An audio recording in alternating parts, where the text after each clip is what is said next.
नमस्कार, मैं हूं आपके साथ अस्मिता और आज आप देख रहे हैं हमारा विशेष कार्यक्रम छत्तीसगढ़ की बात हमारे साथ। आज बात सीजीपीएससी में भर्ती घोटाले की होगी। छत्तीसगढ़ लोक सेवा आयोग यानी सीजीपीएससी में 2020 और 2021 में कांग्रेस सरकार के दौरान की गई भर्तियां शुरू से ही सवालों के घेरे में है। खासकर इस परीक्षा के मार्फत की गई डिप्टी कलेक्टर और डीएसपी की भर्ती काफी ज्यादा विवादास्पद हो रही है और चुनाव के दौरान बीजेपी इस मुद्दे को जोरों शोरों से उठाती आई है। अब छत्तीसगढ़ की बीजेपी सरकार के 6 महीने पूरे हो चुके हैं। चुनावी माहौल से फुर्सत मिलने के बाद सीजीपीएससी में भर्ती घोटाले की फाइलें खुल चुकी है और इसकी जांच सीबीआई शुरू कर रही है। आयोग से सीबीआई ने कुछ दस्तावेज लेकर उन्हें फॉरेंसिक जांच के लिए भेज दिए हैं और इसकी रिपोर्ट आने के बाद लंबी पूछताछ होना तय है। परीक्षा में चयनित जिन विवादित उम्मीदवारों के दस्तावेज और अभ्यर्थियों का इंटरव्यू लेने वाले पैनल सदस्यों की रिपोर्ट सीबीआई ने ली है, उन्हें भी सीबीआई की पूछताछ का सामना करना पड़ेगा। आयोग के तत्कालीन अध्यक्ष, सचिव, सदस्य, पैनल के सदस्य और विवादित कैंडिडेट्स के मोबाइल की जांच भी सीबीआई द्वारा की जाएगी और मोबाइल की जांच के दौरान 5 साल तक का तकनीकी रिकॉर्ड अफसर जो है उसको खंगालेंगे। तकनीकी रिकॉर्ड में कॉल डिटेल, गूगल लोकेशन से लेकर व्हाट्सएप चैट तक खंगाले जाने की पूरी तैयारी है। और आपको बता दें कि युवाओं ने छत्तीसगढ़ पीएससी परीक्षा 2021 में अनियमितता, चयन प्रक्रिया में भाई भतीजावाद, अफसरों और नेताओं के परिवार के लोगों के सिलेक्शन और गड़बड़ी को लेकर काफी ज्यादा शिकायतें की है और ये मामला जो है विधानसभा चुनाव के दौरान भी खूब गरमाया था और इसे लेकर प्रदेश भर के युवाओं ने प्रदर्शन भी किया था। इसके बाद बीजेपी ने सरकार बनने पर इस पूरे मामले की सीबीआई जांच कराने की बात भी कही थी और अपना वादा पूरा करते हुए बीजेपी सरकार ने अप्रैल में इस मामले में एफआईआर दर्ज कर सीबीआई की मंजूरी दी थी और अब सीबीआई ने जांच प्रारंभ कर दी है। तो सबसे बड़ा सवाल यही है कि सीजीपीएससी जैसी महत्वपूर्ण भर्तियों की पवित्रता कायम क्यों नहीं हो पा रही है। दूसरा सवाल यह भी है कि जिसे कथित घोटाले का नाम दिया जा रहा है, इसे कथित घोटाला कहा जा रहा है, उसकी तह तक सीबीआई जा पाएगी या फिर इस पर भी क्लोजर रिपोर्ट लगा दी जाएगी। ये तमाम बातें जानने की कोशिश करेंगे, इन सवालों के जवाब लेने की कोशिश करेंगे, लेकिन उससे पहले सुनेंगे कुछ राजनीतिक प्रतिक्रियाएं। चुनाव के दौरान भाजपा ने सीजीपीएससी पर घोटाला का जो आरोप लगाया था, सरकार बनने के बाद उसे सीबीआई को सौंपने की बात की जा रही है। कभी जांच एक कदम भी आगे नहीं बढ़ा। ये सिर्फ प्रदेश के युवाओं को गुमराह करके भारतीय जनता पार्टी ने जो सीजीपीएससी के एग्जाम कराने वाली संस्था है उसके चरित्र पर दाग लगाने का काम किया था। पूरी तरीक़ा से पारदर्शी परीक्षाएं हुई थी और योग्य लोगों का सिलेक्शन हुआ था। अब भारतीय जनता पार्टी जो अपनी झूठ है उसे पर्दा करने के लिए सिर्फ जांच खेल रही है। अभी इस पर किसी प्रकार की कार्रवाई नहीं है। ये भारतीय जनता पार्टी का जो युवा विरोधी चेहरा है ये सामने आया है। पीएससी घोटाले के विषय में छत्तीसगढ़ के युवाओं ने मांग की थी कि पिछली जो कांग्रेस की सरकार है, भूपेश बघेल की सरकार है, उस समय भ्रष्टाचार हुआ है और भारतीय जनता पार्टी ने अपने वादे में ये कहा था मोदी की गारंटी में कि हम इसकी जांच कराएंगे। अब सीबीआई जांच प्रारंभ हो चुकी है, सीबीआई पहुंच चुकी है और आयोग के दफ्तर में जाकर के जो कागजात हैं वो अपने कब्जे में लिया गया है। जांच प्रारंभ हो गई। अब दूध का दूध और पानी का पानी होगा।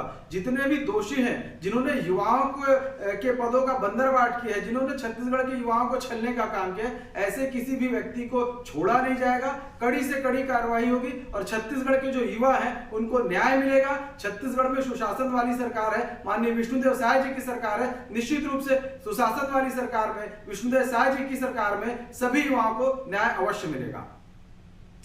तो ये घोटाला जितना सुनने में खतरनाक लग रहा है, अगर हम इसके तथ्यों की बात करें तो वो तो इससे भी ज्यादा हम कह सकते हैं कि सवालों के निशानों पर खड़ा कर देते हैं।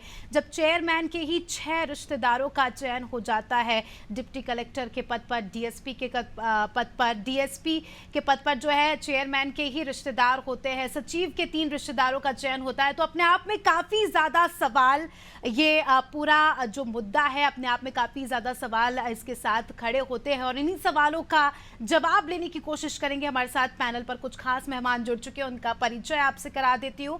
हमारे साथ दिनेश अग्रवाल जी जुड़ चुके हैं जो बीजेपी से प्रवक्ता है, जावेद खान जी कांग्रेस से, साथ ही वरिष्ठ पत्रकार नागेंद्र वर्मा जी हमारे साथ जुड़ चुके हैं। सभी मेहमानों का सबसे पहले तो बहुत बहुत स्वागत है नादी टीवी में। सबसे पहले जावेद जी, आपकी प्रतिक्रिया लेना चाहूंगी। सीजीपीएससी घोटाला एक ऐसा मुद्दा जिसने विधानसभा में भी काफी ज्यादा तूल पकड़ा। बीजेपी ने लगातार इस पूरे मुद्दे को लेकर काफी ज्यादा माहौल बनाया और काफी ज्यादा सवालों के घेरे में है सीजीपीएससी को लेकर कांग्रेस पार्टी। और अब सीबीआई जांच भी शुरू होने वाली है। सर नमस्कार स्मिता जी, आपको, आपके सभी दर्शकों को, साथ ही मीडिया पैनलिस्ट को भी मेरा नमस्कार। देखिए, छत्तीसगढ़ की तत्कालीन भूपेश बघेल की सरकार ने पूरी पारदर्शिता के साथ सीजीपीएससी की परीक्षाएं और उसके अलावा अन्य जो भी परीक्षाएं हैं उसको संचालित किया। पर लेकिन भारतीय जनता पार्टी झूठे आरोप लगा करके, युवाओं को बरगला करके, युवाओं को भड़का करके सरकार के ऊपर लांछन लगाने का कार्य वो करती आई। ठीक है, हमने इस चीज को स्वीकार किया कि आपको जांच चाहिए तो बिल्कुल जांच होनी चाहिए। आज 6 महीने इनकी सरकार हो गई है, सीबीआई की जांच लगा दी है, लेकिन 6 महीने से केवल जांच ही चल रही है। और आगे आप देखेंगे जांच के बाद में भी कुछ निष्कर्ष निकलना नहीं है, क्योंकि सारी पारदर्शिता के साथ में सारी चीजें हुई है।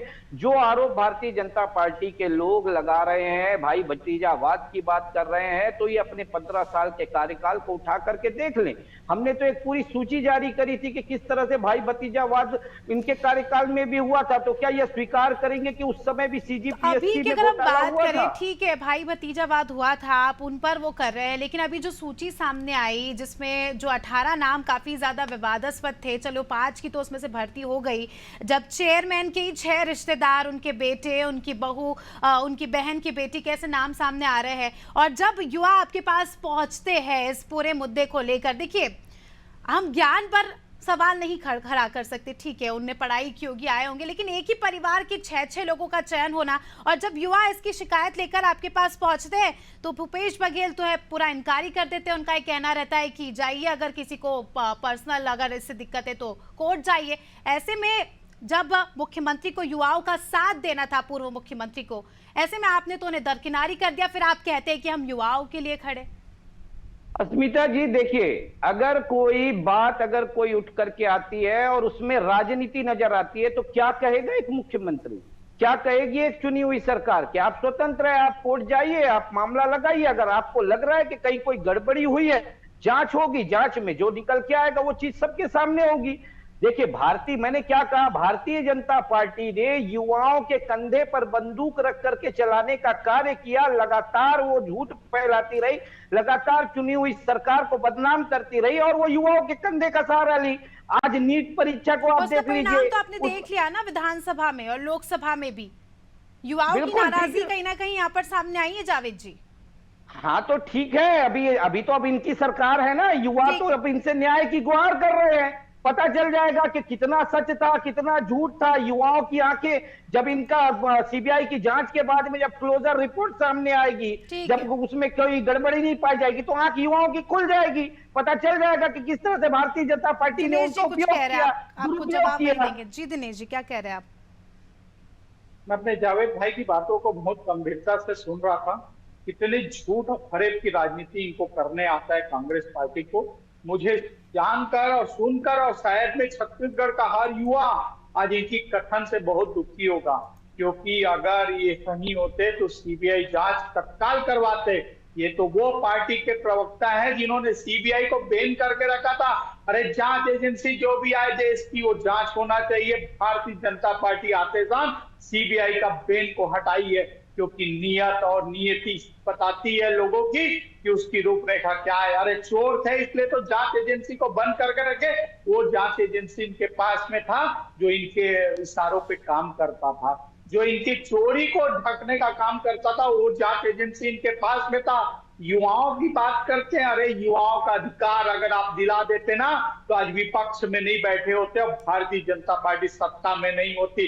आप तो कम से कम जावेद भाई अहंकार छोड़ दो, ये अहंकार आपका ज्यादा दिन नहीं चलने वाला है। इसीलिए विधानसभा तो छोड़ो, लोकसभा में छत्तीसगढ़ में 11 में 10 सीट भारतीय जनता पार्टी को देकर और बता चुकी है इस प्रदेश की जनता की किस हिसाब से आपका भ्रष्टाचारी मुख्यमंत्री, भ्रष्टाचार का एक सिरोधार एक विधानसभा मारा, उसके बाद में राजनांदगांव की जनता ने उसे बता दिया बाहर का रास्ता दिखा के, ये भ्रष्टाचारी लोग अब छत्तीसगढ़ की राजनीति में कहीं पे नहीं बैठेंगे। अब भ्रष्टाचारी लोगों के खिलाफ अब ये प्रदेश की जनता ने मोर्चा खोल दिया, किसी पार्टी की जरूरत नहीं है।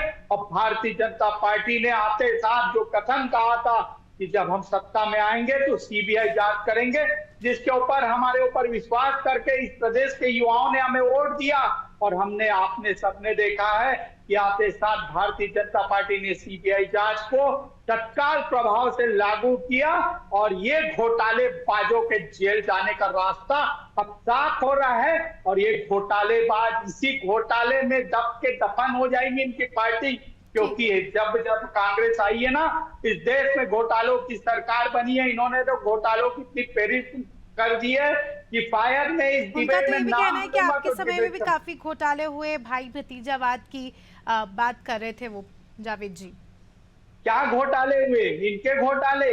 हमारे राज्य में एक नान घोटाले का आरोप लगाया था इन्होंने, और अनिल टूटेजा को आरोपी बताया था। वही अनिल टूटेजा जो भूपेश बघेल का भिन्न अंग के 5 साल भूपेश बघेल को चलाया था। अगर वो चोर था और नान घोटाला सही था तो किस अधिकार से उस अनिल टूटेजा को आपने बैठाया, जो अनिल टूटेजा जेल के अंदर है? अरे भ्रष्टाचारी लोगों को तो संरक्षण देने का काम एक कांग्रेस पार्टी और कांग्रेस पार्टी के लोगों ने किया, और इतना तिरस्कार होने के बाद भी अगर डिबेट में नागेंद्र जी हमारे साथ जुड़े हैं, उनसे जानना चाहूंगी। नागेंद्र जी, सीजीपीएससी घोटाला एक ऐसा मुद्दा जिसे बीजेपी ने विधानसभा चुनाव के दौरान सड़क से सदन तक उठाया, और काफ़ी ज़्यादा हमने देखा कि युवाओं में भी काफ़ी ज़्यादा आक्रोश देखने को मिला, और काफ़ी ज़्यादा हम कह सकते हैं कि जो ये तथ्यों की हम बात करते हैं, ऐसे जो आंकड़े सामने निकल कर आते हैं, वाकई कहीं ना कहीं ये सोचने पर मजबूर कर देते हैं। सीबीआई जाँच अब शुरू हो जाएगी, क्या लगता है इस जांच के बाद जो है पूरी बातें दूध का दूध पानी का पानी हो पाएगी, या फिर इसके पहले भी कई सारे घोटाले हमने देखे छत्तीसगढ़ में, जो कि राजनीतिक रोटियां इसमें सेकी गई, लेकिन कुछ क्लोजर नहीं सामने निकल कर आया, कुछ सोल्यूशन नहीं आया, कुछ जस्टिफिकेशन नहीं आया।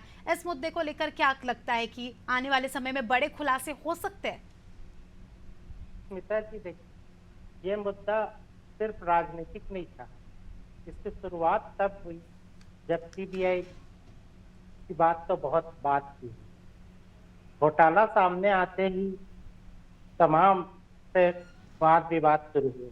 सबसे पहले तो इसकी पटकथा यह थी कि इसके रिजल्ट आने के बाद एक अभ्यर्थी ने इसकी शिकायत बकायदा एफआईआर करी। इसके बाद ये मुद्दा राजनीतिक बना। बीजेपी ने इस मुद्दे को अपने हाथ में लिया और उन्होंने इस पे बयानबाजी शुरू की, और तथ्यों की अपने स्तर पर जब पड़ताल की और तमाम जब आंकड़े सामने आने शुरू हुए, इसमें काम करने वाले लोगों के परिवार के लोग, इवन अध्यक्ष के परिवार के, सचिव के परिवार के, उनके रिश्तेदारों के परिवार के, और तमाम ऐसे लोग एक के बाद एक नजर आने लगे। आपने खुद जारी की 18 लोगों की सूची, तो वो कहीं ना कहीं तक के दायरे में आई बात। उस समय लोगों ने खूब हाय हल्ला किया कि इस पर कार्रवाई होनी चाहिए, लेकिन तत्कालीन सरकार ने, मुझे लगता है कि वो पुख्ता कदम नहीं उठाया इसको लेके, जिसको लेके युवाओं में रोष, क्योंकि बेरोजगार जो होते हैं वो अपने अधिकारों को लेके बहुत सचेत होते हैं, और उनको हर स्तर पे वो जांच और पारदर्शिता चाहिए पड़ती है, जो मुझे लगता है इस प्रकरण में नहीं मिल पाया। जाहिर है बीजेपी ने इस मुद्दे पे अपनी संजीदगी दिखाई, और इस पे लगातार उन्होंने अपनी बात कही, युवाओं तक पहुंचे वो, युवाओं को उनकी बातें सही लगी, और इस आधार पे आपने देखा कि सत्ता भी बदल के आई है। और उसके बाद उन्होंने वायदे के मुताबिक इसकी जांच में गति भी लाई। अब सीबीआई जांच शुरू भी हुई है। इसके पहले की जो जांच की जो प्रक्रिया चल रही थी, तो आपने देखा कि बीच में चुनाव आचार संहिता, वो तमाम चीजें अपनी जगह चलती रही, लेकिन अब इस पे चूंकि जांच शुरू हो रही है, तथ्यों की पड़ताल हो रही है, ऑफिस के फाइल्स पे सीबीआई ने मुझे लगता है कि पहुंच के सारी चीजों को अपने अधिकार में दे दिया है। एक एक कागज की पड़ताल होगी, फोरेंसिक जांच होगी, एक एक दस्तखत देख के जाएंगे, कैंडिडेट्स के रिकॉर्ड चेक किए जाएंगे, जो अभ्यर्थी थे वो वहाँ काम करने वालों के सारे आंकड़ों की जांच होगी। तो मुझे लगता है कि हमको जांच एजेंसियों के काम पे किसी भी तरीके का सख्त सुबह करना नहीं चाहिए, ये अधिकार नहीं होना। बिल्कुल जावेद जी, बिल्कुल जी। बिल्कुल जावेद जी का रुक करना चाहूंगी। आप जांच की बात कर रहे थे, ये मुद्दा काफ़ी ज़्यादा गंभीर है, काफ़ी ज़्यादा बड़ा है, क्योंकि विषय युवाओं का है। जिस तरह से नागेंद्र जी ने भी रुक किया कि राजनीति से पहले ये विषय युवाओं का है, और काफ़ी ज़्यादा युवाओं को, शायद आपने सुना नहीं होगा, मैं सुन रही थी, उनका ये कहना था कि जब वो इंटरव्यू देने जा रहे थे, कई सारे युवाओं का तो ये कहना था कि हमारा इंटरव्यू भी बहुत अच्छा गया, हमें पूरा कॉन्फिडेंस था कि हमारा चयन हो जाएगा, उसके बाद भी उनका चयन नहीं हुआ।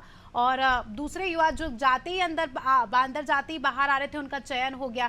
ऐसे में कहीं ना कहीं काबिलियत पर शक होने लगा उनको, और काफ़ी ज़्यादा युवाओं ने आंसर शीट्स को लेकर भी बातचीत कही, क्योंकि हर साल पेपर टफ होता जा रहा था, युवाओं का ये कहना था। लेकिन फिर भी इतने टॉपर्स निकल कर आ रहे हैं, वो भी एक ही खानदान से। और ऐसे में जब वो आपके पास आते हैं, ये सारी बातें कहते हैं, तो कहीं ना कहीं मुख्यमंत्री इसे काफ़ी ज़्यादा सीरियसली नहीं लेते। और जब ऐसे में बीजेपी अगर युवाओं का साथ देती है, उनके लिए स्टैंड लेती है, तो ऐसे में आप उन्हें गलत कैसे कह सकते हैं? नहीं, देखिए स्मिता जी, बात गलत और सही की नहीं है। बात तो अब जांच के बाद में क्या सही निकल के आता है उसकी है, और किसी भी जांच को लेकर के हम सवाल नहीं उठा रहे हैं। अच्छी बात है, सीबीआई जांच हो रही है, युवाओं को न्याय मिलना चाहिए। हम तो कहते हैं अगर मान लो इस पे कहीं कोई गड़बड़ी हुई है, कहीं पर कोई भ्रष्टाचार हुआ है, तो भैया बीच बस एक भैया क्वेश्चन है, आपने क्यों नहीं कराया?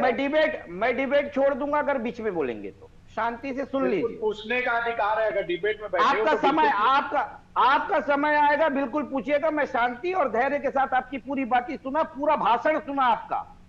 अब आप भी सुन भाषण लीजिए। नहीं है, भाषण नहीं है वो। अस्मिता जी भाषण मत देखिए, अब एक बात आप मुझे बताइए, इन्होंने कहा, आरोप लगाया कि रिश्तेदारों का। 2003 में संतन देवी जांगड़े डिप्टी कलेक्टर बनी, तत्कालीन प्रभारी अध्यक्ष खनन राज जांगड़े जी की बेटी है वो। ठीक है। 2008 में सुमित अग्रवाल डिप्टी कलेक्टर बने, पूर्व आईएएस बीएल अग्रवाल के भांजे हैं वो। 2008 में संदीप अग्रवाल डिप्टी कलेक्टर बने, पूर्व आईएएस बीएल अग्रवाल के वही भांजे हैं वो। उसके बाद पुष्पेंद्र नायक 2011 में डीएसपी बने। जावेद जी, पर एक ही परिवार के 6 लोग तो कभी नहीं बनना, एक ही परिवार के 3 लोग। अच्छा, दो लोग कांग्रेस बने। पार्टी के नेता के ओएसडी के दोनों बच्चे अच्छा, हैं एक पर। बात बता, अच्छा सुनिए, आप बोल रहे हैं कि परिवार के 6 लोग, तो एक परिवार के जब 6 लोगों पर सवाल उठते हैं, तो एक परिवार के 2 लोगों पर भी सवाल उठना चाहिए। 2008 में सुमित मिश्रा, हर्षित मिश्रा, दोनों सगे भाई तो बहन, आपने क्या स्टैंड आबकारी लिया? आप बने। विपक्ष में थे। उसके बाद में उत्तम प्रसाद। आपने क्या देखिए, स्टैंड लिया? आप अभी गिनवा रहे हैं, आपने उस समय क्या स्टैंड लिया? देखिए हमने क्या स्टैंड लिया, ये इनकी जो जांच की बात थी, इनकी जो पारदर्शिता जावेद की जी, बात थी, नाम गिनवाना सुन लीजिए आसान अस्मिता है। जी ठीक है, सुन रही हूँ। जी। नहीं, जो ये आरोप लगा रहे हैं वही चीज बता रहा हूं मैं, कुछ नया थोड़ी ना बता रहा हूं। यही चीज तो हमारे ऊपर आरोप लगा लेकिन रहे ये थे। आरोप इस बार बीजेपी का नहीं, ये आरोप युवाओं का है। युवा, देखिए फिर से आपने बीजेपी युवाओं का की आरोप बात नहीं, कही, मैं आरोप क्या युवाओं कहा? का है। नहीं, ये आरोप युवाओं का नहीं था, ये आरोप क्यों बीजेपी नहीं का था? था। आपने शायद भारतीय वीडियोस जनता नहीं पार्टी- देखे हैं आपने। भारतीय जनता पार्टी ने युवाओं के कंधे पे बंदूक रख करके चलाने का कार्य किया, उनको बरगलाने का कार्य किया। आज उनके सामने चुनौती है। नागेंद्र अच्छी जी, ये बात आरोप है, बीजेपी CBI का है जांच या ये युवाओं कर का रहे है? हैं। आप थोड़ा बताइए। देखिए, बहुत सीधी सी बात है, युवाओं ने इसमें पहल की थी, उन बेरोजगारों ने अपनी आवाज उठाई थी, तो इसमें नाखुश थे, जिनको लगता था कि उनके हक को मारा गया। बीजेपी ने इसमें साथ दिया। उस समय आपको भी यही कोशिश करनी चाहिए थी, अगर आपके पास ऐसे तथ्य थे तो आपको इस मसले को आगे बढ़ाना चाहिए था। इसकी तो नागेंद्र जी, एक करवानी बात चाहिए। बताइए, हमने क्या कहा? हमने तो कहा ना, मुख्यमंत्री जी ने कहा ना, आप कोर्ट जा सकते हैं, स्वतंत्र है। तो जांच के ही बारे में तो कहा ना, और उसके अलावा और क्या कहा मुख्यमंत्री जी ने? ये तो नहीं कहा कि कोई गड़बड़ी नहीं हुई स्टैंड है। नहीं लिया ना, एक स्टैंड लेने की बात होती है सर, एक देखिए, साथ देने की बात होती है। अरे क्योंकि स्मिता जो जी, बात युवा आरोप लगा रहे थे ना, वो गरीब मजदूर वर्ग के युवा थे। अगर आप उन्हें ऐसे डायरेक्टली बोल दो कि कोर्ट जाओ, एक सहारे की जरूरत होती है। कांग्रेस पार्टी ने कोई सहारा नहीं दिया, कोई स्टैंड नहीं लिया। अच्छा चलिए, अभी नीट में बड़ी गड़बड़ी हुई, हो रही है ना सरकार उसकी ने जांच। कितना साथ नीट की हम दिया? बात ही नहीं कर रहे, हम सीजीपीएससी की बात कर रहे हैं, तो हम नहीं मुद्दे पर नहीं ही हैं। नहीं, ये भी तो एक विषय है, ये भी छात्रों से जुड़ा विषय है। उनको भी तो कोर्ट जाना पड़ रहा है ना, वो भी तो कोर्ट जा करके स्टैंड ले रहे हैं ना, कोर्ट से ही उनको रिजल्ट मिल रहा है ना। लेकिन आपके पास तो आए थे ना युवा, छत्तीसगढ़ तो हम बोले ना भाई, मैं हम छत्तीसगढ़ तो के युवाओं की ही बात कर रही हूँ। दिनेश जी क्या कह अस्मिता रहे थे आप? जी, हमने क्या कहा? हमने यही चीज कहा कि अगर आपको लगता है कहीं कोई गड़बड़ी हुई है तो आप न्यायालय की शरण में जा सकते हैं। ठीक है और वो दिनेश जी, गए न्यायालय के शरण में।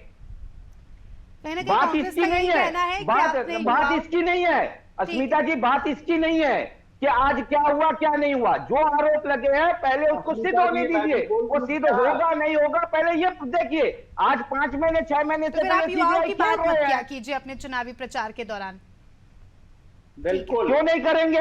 झूठे आरोप बिल्कुल। लगा करके कोई युवाओं के चलिए कंधे तो पर ये बंदूक तो रख करके काम करेगा ये तो तो साफ हो जाएगा। सीबीआई क्या closing statement देंगे दिनेश जी? आप अपनी बात रखिए। आपका मीडिया ठीक बताएगा है। हम क्या करेंगे और क्या नहीं करेंगे। ठीक है जनता आप मीडिया मुझे सत्ता में सब सच्चाई आप बोलेगी। मुझसे मैं नहीं बता पूछिए रही ना। हूँ। नहीं जनता आप मीडिया सब एक बात सच्चाई बताइए बोलेगी। स्मिता जी, अभी आप इनसे पूछिए झूठ ना। को आप झूठ विपक्ष में नहीं, झूठ इतनी को आवाज सच नहीं उठाते थे, होता। आप विपक्ष में थे इतनी आवाज उठाते थे। आज सीबीआई जांच हो रही है, क्या आप न्याय दिला पाएंगे? क्या जिसे आप फर्जीवाड़ा कह रहे थे, ठीक जिसे है आप दिनेश जी, भ्रष्टाचार न्याय कह दिला रहे थे, पाएंगे उसको क्योंकि साबित युवाओं कर की भी पाएंगे आस है। मैं युवाओं के लिहाज से ही बात कर रही हूँ और क्योंकि उसके मैं बाद में अगर क्लोजर रिपोर्ट आती है तो भारतीय जनता पार्टी माफी मांगेगी। ठीक है। और कोर्ट का भी ये कहना है दिनेश जी, अगर ये आरोप अगर गलत साबित हुए तो कार्रवाई होगी आपके खिलाफ भी। इसको लेकर भी क्या क्लोजिंग स्टेटमेंट देंगे आप? थोड़ा सा बोल दीजिए, वक्त कम है हमारे पास। मैं बता देना चाहूंगा, जितना झूठ बोल रहे आज युवा देख रहा है, इसीलिए इनकी ये दुर्गति हो गई। और रही बात ये BL अग्रवाल जी और दूसरों के बारे में वो कर रहे हैं, क्वेश्चन उठा रहे, क्या कर रहे थे उस समय? क्यों चुप बैठे हुए थे? और रही बात, ये ऐसे लोग हैं कि रायपुर से बंबई अगर रोड बनती है तो वो नहीं बताते, अगर एक आध जगह कहीं पे छोटा सा कुछ नुक्स हो जाता है। ठीक है, चलिए ठीक है दिनेश जी, अब क्योंकि जांच शुरू हो गई है तो अब ये देखना खास होगा कि क्या कुछ इससे जांच में खुलासे होते हैं और जो आरोप लग रहे हैं वो कैसे सिद्ध साबित होते हैं, या महज ये घोटाला अब किस मोड़ पर जाता है, अभी देखना खास होगा। बहुत बहुत शुक्रिया आप सभी का हमारे साथ जुड़ने के लिए और चर्चा में शामिल होने के लिए। तो देखिए, CGPSC घोटाला एक ऐसा मुद्दा जो काफी ज्यादा चर्चाओं में रहा विधानसभा चुनाव के दौरान। बीजेपी ने काफी ज्यादा इस पूरे मुद्दे को लेकर युवाओं का साथ दिया, युवाओं का स्टैंड लिया और कहीं ना कहीं सड़क से सदन तक इस मुद्दे को भारतीय जनता पार्टी लेकर गई। और अब इस पूरे मुद्दे पर फॉरेंसिक जांच भी होने वाली है और आने वाले कुछ दिनों में हम ये कह सकते हैं कि इस पूरे मुद्दे को लेकर दूध का दूध और पानी का पानी हो जाएगा। हालांकि अब देखना दिलचस्प यही होगा कि क्या कुछ बातें इस पूरे घोटाले से सामने निकल कर आती है और क्या वाकई जो 18 लोगों का जिक्र इस सूची में हुआ है वो वाकई गलत तरीके से पास हुए या फिर बात कुछ और ही है। काफी ज्यादा बातें हैं, काफी ज्यादा मुद्दे हैं इस घोटाले से जुड़े। देखना दिलचस्प होगा आने वाले समय में कि कैसे परत दर परत एक एक बातें सामने निकल कर आती है। फिलहाल छत्तीसगढ़ की बात में इतना ही। दीजिए हमें इजाजत, देखते रहिए अनादि टीवी। नमस्कार।